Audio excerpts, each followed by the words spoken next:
안녕하세요. 국민의힘 최승재 의원입니다. 2021년 1월 20일 오늘의 주요 뉴스와 오늘 역사에 관련돼서 여러분께 방송해드리도록 하겠습니다.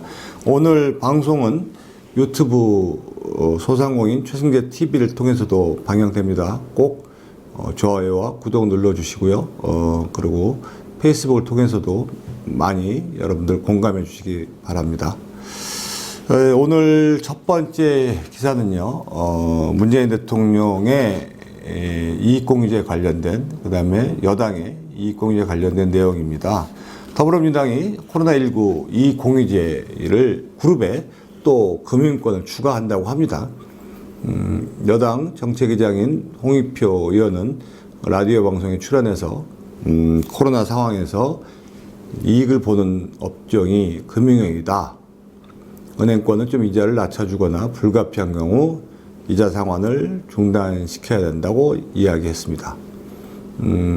또 2월에 시작하는 임시국회에서 이익공유제 관련 법안을 처리한다는 내용입니다.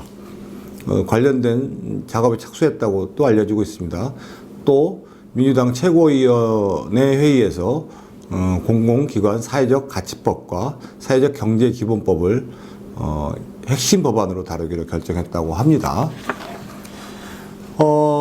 대통령도 신년 기자회견에서 이익공유제 관련된 얘기를 하면서 자발적 참여를 계속 강조했지만 결국에는 이제 여당이 관련 입법을 추진하고 나설 경우에는 기업들을 향해서 국회 입법화를 향해서 사실 이게 법이 되면은 강제성이 있을 수밖에 없는 기금 조성이 추진될 전망입니다.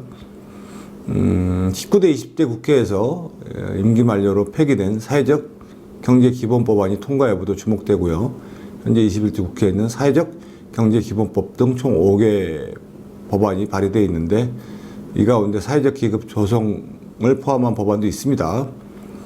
근데 대부분의 이제 과거에 이 기금 조성에 관련된 성격들은 실패한 경우가 많죠. 가장 대표적으로 언급한 게 신년 기자회견에서 문재인 대통령이 언급한 농어촌 상생기금이라고 할 수 있습니다.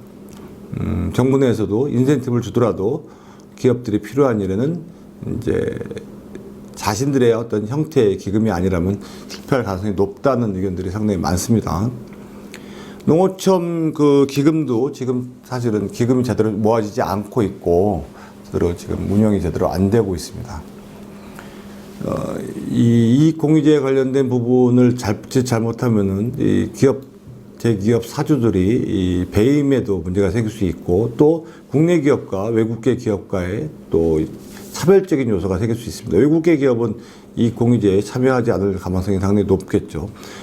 이제는 대한민국이 OECD 국가에서 10대 강국으로 일어선 이면에는 글로벌의 시장에서 진출했기 때문입니다. 대한민국 시장 갖고 좁죠. 근데 이 글로벌 감각이 떨어지는 이 내부의 문제로 자칫 잘못 접근했을 때는 고립될 수 있는 소지가 상당히 많을 수 있다. 또 외국에 진출해 있는 기업들한테 상당히 경쟁에서 뒤처질 수 있는 요소도 있다. 이런 부분까지 종합적으로 좀 판단해야 할 부분이라고 생각합니다. 이 공유제 내용 가만히 보니까 이 코로나 사태에 이득을 본 기업들한테 중소기업 자영업자들한테 지원금과 보상금을 전가시키기 위해서 정부 여당이 대통령까지 나선 것처럼 보입니다. 법안까지 만들어서 기업의 팔을 비틀겠다는 내용인데 일부 정부 내에서도 회의적인 시각이 상당히 존재하죠. 과거에도 이런 실패 사례는 상당히 많았습니다.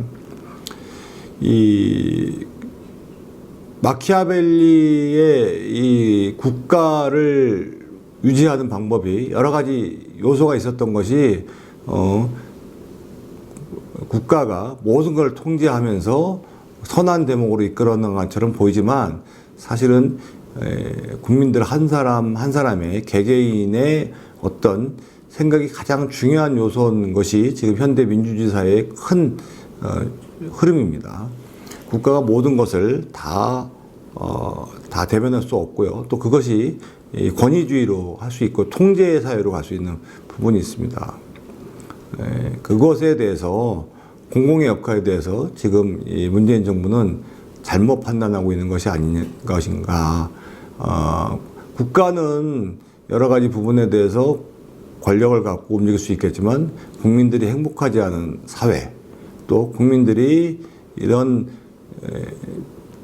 국가에 대해서 의지하는 부분을 이용하면서 국민들에 대해서 행복할 수 있는 권리를 국가에다가 너무 위임시키는 것이 아니고 만들어가는 것이 아닌가.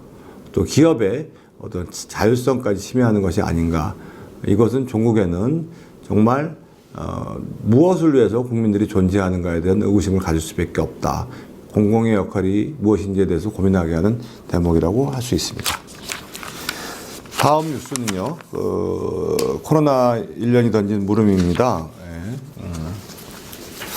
오늘이 코로나 또 1년이 된 날입니다. 지난해 1월 20일 중국 우한에서 입국한 여성에게서 코로나19 바이러스가 검출됐습니다. 국내 첫 코로나19 확진자라 할 수 있습니다. 그로부터 벌써 1년이 지났습니다. 그 사이 확진자 수는 73,150명으로 사망자 수가 오늘 현재 1,283명입니다. 코로나 전국에 여러 가지 상황이 있지만 비대면 특수를 누리는 기업도 많고요. 중소상공인 자영업자들은 지금 생존의 벼랑 끝에 내몰려 있습니다. 양극화를 많이 심화시켰습니다. 우선 대기업보다는 중소기업, 정규직보다는 비정규직, 직접 고용보다는 비정규직, 간접 고용이 늘었고요. 그런 피해가 가중 집중되고 있습니다. 이 방역당국의 투명한 정보 공개와 시민의 협조들이 상당히 노력이 있었죠. 이게 이제 K-방역인데 그 이면에는 이 소상공인들, 자영업자들이 엄청난 피해를 감수한 게 있었습니다. 대한민국의 공공의 이득을 위해서 피해를 감수한 만큼 이 피해 구제를 위한 공적 영역의 이 전향적 태도가 필요하다고 할 수 있습니다. 문재인 정부의 K-방역은 중소상공인들의 자영업자의 피와 눈물, 희생을 듣고 이러는 것을 한시도 잊어서는 안 되고 국가는 이런 부분에 대한 책임을 다해야 될 것입니다. 충분한 보상에 대해서 시간을 끌면서 자꾸 변명만 할 것이 아니라 이념과 맞물린 법안과 정책에 대해서는 지금까지 해왔듯이 일사천리로 좀 추진하는 부분이 좀 필요하다고 생각합니다. 네. 공공의 역할을 국가에 의해서 법에 의해서 피해를 입은 경제적 약자들에게 충분히 보상하는 것이 국가의 도리라고 생각합니다. 이 국가가 국민들을 이끌어 나가는 부분, 그것도 되게 중요한 요소고요. 또 어려운 부분들, 이런 부분들을 또 해결해 주는 것도 국가가 해결해야 될 몫이라고 생각합니다. 이 두 가지를 어울리는 것. 이게 이제는 이념이 아닌 보수와 진보의 어떤 개념이 아닌 국가가 새롭게 국민들한테 제시할 몫이라고 생각을 합니다. 지금 한편에서 보면 자유주의, 신자유주의, 국가주의 아니면 개인주의 이런 얘기가 나오는데 제일 중요한 것은 국민들이 국가를 믿고 행복한 마음을 가질 수 있는 것. 그것이 정말 진정한 민주 현대 국가라고 할 수 있을 것입니다. 지금 우리나라의 현재 대한민국을 살아가는 많은 국민들이 문재인 정부를 어떻게 받아들일 것인가에 대해서는 정부가 우선적으로 여러 가지 부분에 대해서 겸손하게 반성하면서 국민들에 대해서 정말 노력하는 모습을 보여야 될 때라고 생각을 합니다. 마지막 뉴스는요, 또 빗나간 부동산 정책, 법인이 던진 물량, 개인들이 다 받아냈답니다. 역시나 또 부동산 정책이 지금 현재 효과를 발휘하지 못하고 있습니다. 시장에 나온 법인 주택 매물의 92%를 개인들이 받아낸 것으로 나오고 있습니다. 기대했던 주택 하락 효과는 나타나지 않게 됐습니다. 왜 이 법인들이 주택 매물의 92%를 던졌냐 하면은 이 정부에서 계속 지금 세금을 계속 올리고 강압적인 정책을 썼죠. 무리한 정책을 셌습니다. 그동안 공급 물량은 늘리지 않은 채 계속 세금만 증세만 시키고 여러 가지 정책의 초반부터 미스가 나다 보니까 계속 무리한 정책을 썼죠. 오죽하면 과거 김현미 국토부 장관인 시절에 24년 24패라는 초유의 어떤 기록을 세웠다는 희자가 되는 말들이 오고 갔습니까? 지난달 전국에서 법인이 매도한 주택은 총 5만 87건으로 전달보다 51.1%가 증가했습니다. 올해 보유한 주택에 대해서 세금이 중과세에 올라갈 걸 알고 법인들이 서둘러 주택을 매각했기 때문입니다. 지난해 말까지 법인의 주택 양도 차익에 대한 기본 세율에 추가 세율 10%를 더해 과세했습니다. 이달부터는 또 거기다가 추가 세율이 20% 올라간다 합니다.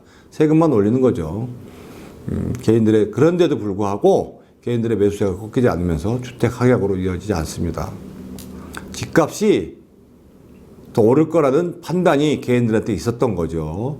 이거는 왜냐하면 이 불안감에 이른바 패닉 바잉이라 해서 나선 법인들이 개인들이 매물을 다 받아주면서 가격 하락 효과는 기대에 못 미치는 것으로 나타났기 때문입니다.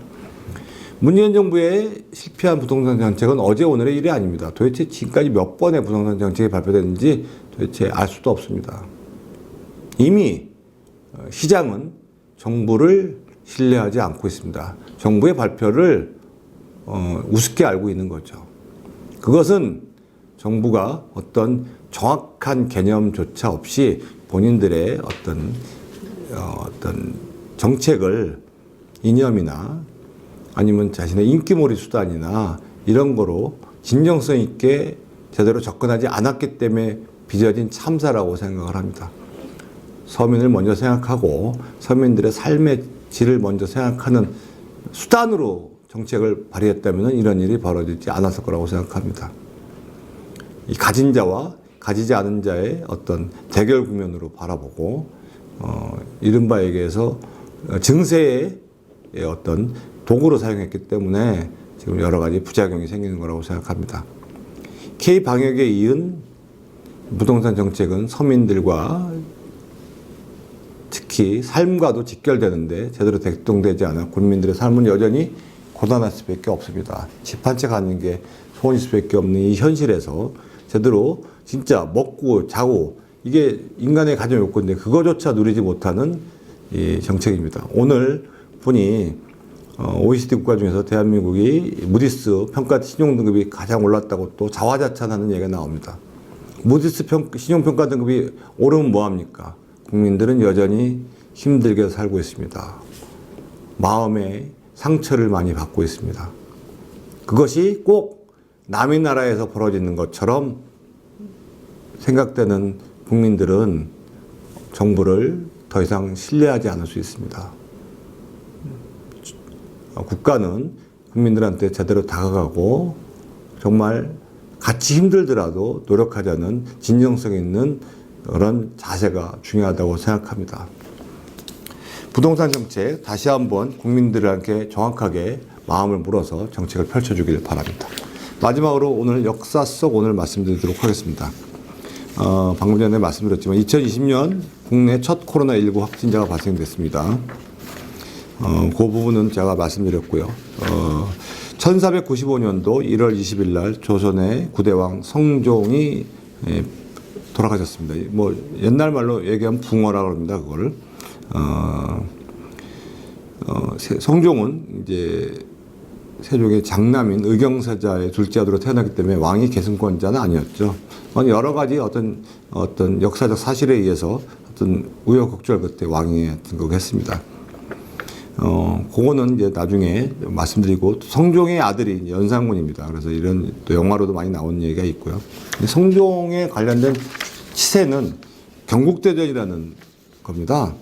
권력의 균형을 유지하는 조선의 헌법을 만들어냈죠. 조선을 법치국가로 완성한 겁니다. 그는 조선 초기에 전제주의 국가에서 신하들의 직언에 귀를 기울였고 관대한 리더라고 했습니다. 관수관급제를 마련해서 국가가 세금을 걷어 관리에게 본급 형태로 현물을 지급하는 제도를 처음 만들었고요. 지방가들이 백성들에 대한 직접적 수탈을 막는 제도를 만들었습니다. 독서당 제도를 만들어서 인재 등용의 길을 열었고요. 훈구파의 맞서기에서 살인파를 대거 등용하면서 합리적인 리더를 역할했습니다. 합의를 이끌어내는 왕이라고 할 수 있습니다. 이런 부분이 제가 설명해 드린 이유입니다. 견제와 균형. 견제받지 않는 권력은 반드시 문제가 생깁니다. 그 성종의 아들 연산군이 그랬습니다. 견제받지 않고 독재를 했을 때 일어나는 상황을 우리는 역사 속에서 알 수 있습니다. 그 아버지의 성종의 리더십이 비교되는 바입니다. 지금도 마찬가지입니다. 민주주의 이름 하에 소수의 어떤 지지 기반 하에 견제와 균형을 무너뜨리고 일방 통행을 하는 모습은 상당히 문제를 일으킬 수 있고 국론을 분열시키고 국민들을 정말 불행하게 만들 수 있습니다. 국회라는 존재를 말살시키고 협의 없이 아무 자신들의 법안은 일방적으로 통과시키고 이익공제라는 얘기를 하면서 자율에 맡긴다더니만 또 강제적으로 만들고 있습니다. 인사청문회에서 누구나 봐도 문제 있는 후보도 부적격이 나더라도 임명을 하고 등용을 하고 과거에 조선의 왕 같으면은 반드시 지금처럼 언론이 없더라도 모든 국민들과 신하들이 정말 들고 일어났을 상소문을 갖고 얘기했을 내용입니다. 국민들은 현재 여당에게 180석이라는 거대 의석을 줬습니다. 그런데 민주당이 스스로 이 균형 있는 가치를 무너뜨리고 있습니다. 어느 시대에나 이 리더십이라는 게 필요합니다. 대통령이 그래서 리더십이라는 게 상당히 중요하다고 생각합니다. 견제와 균형을 가질 수 있는 자세를 갖춰줘야지 국민들이 국가 권력에 대해서 존중할 수 있고 권위를 인정할 수 있습니다. 조선의 이라는 왕조가 500년 유지됐었던 이유는 우여곡절도 있었고 실패한 왕도 있었겠지만 그래도 견제와 균형을 지킬 수 있는 시스템이 작동됐기 때문이라고 생각합니다. 사원부, 사관원, 홍문관 이런 제도를 통해서 자신도 자신의 말하는 것을 함부로 고치지 못하고 수정하지 못하고 그런 제도가 있었습니다. 지금 그런 부분에 대해서 조선의 왕에 대해서 왕조에 대해서 우리는 상당히 불합리한다고 할 것이 아니라 좋은 점은 우리가 보고 배워야 된다고 생각을 하고 그런 점을 시사하는 바라고 생각합니다. 오늘 2021년 1월 21일 오늘의 헤드라인 뉴스와 역사 속 오늘을 말씀드렸습니다. 감사합니다.